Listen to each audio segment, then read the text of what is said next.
I wanted to ask a question. जो 5 time की नमाज बोली गई है वो अलग अलग वक्त पे इंसानी जहन और जिस्म पर क्या क्या इफ़ेक्ट डालती है या क्या क्या असर करती है, और ये नमाज का तरीका उसको भी आप थोड़ा सा एक्सप्लेन करिए जो साइंटिफिकली बैकग्राउंड हो. Thank you.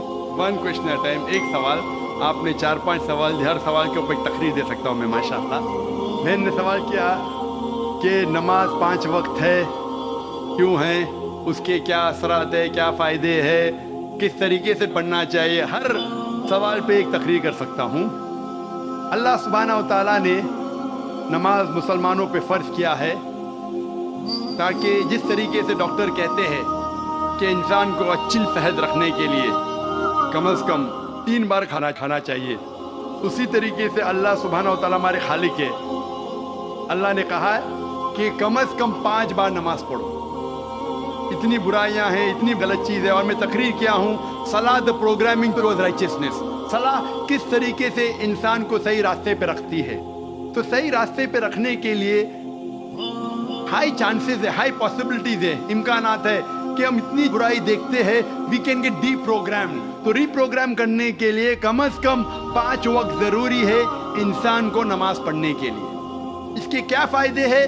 कई सैकड़ों फ़ायदे हैं. वक्त की किल्लत होने की वजह से चंद फ़ायदे बयान करूँगा. We can give a lecture only on the scientific benefits. आज साइंस कहती है कि जब हम सलाह पढ़ते हैं सबसे बेहतरीन जो सलाह का पोस्चर है वो है सुजूद, सजदा. इसीलिए कुरान मजीद में 92 टाइम्स सजदा का जिक्र है, सबसे बेहतरीन.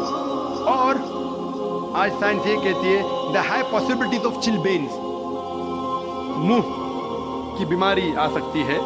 जब हम सजदा करते हैं तो extra flow of blood supply into the face, और खून दौड़ता है मुंह की तरफ. लेस चांसेस ऑफ हैविंग चिलबेन, चिलबेन होने के इम्कानात कम हैं.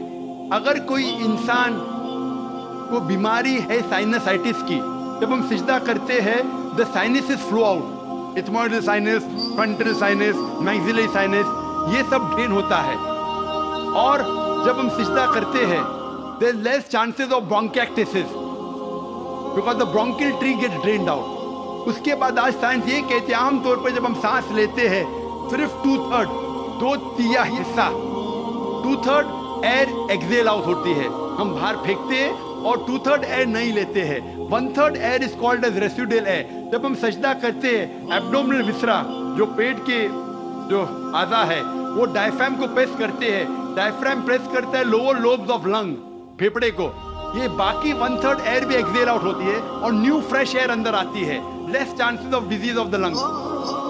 The abdominal viscera there is increase blood supply, there is less chances of piles. मैं इसके ऊपर तकरीर कर सकता हूँ.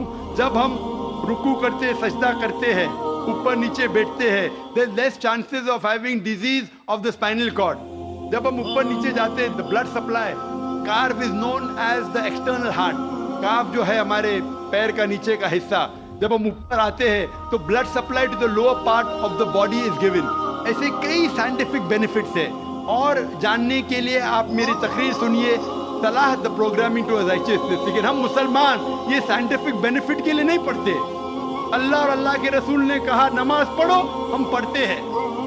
ये साइंटिफिक बेनिफिट साइड डिशेज है, साइड डिशेज है जो गैर मुसलमान को शायद मुतासिर करे.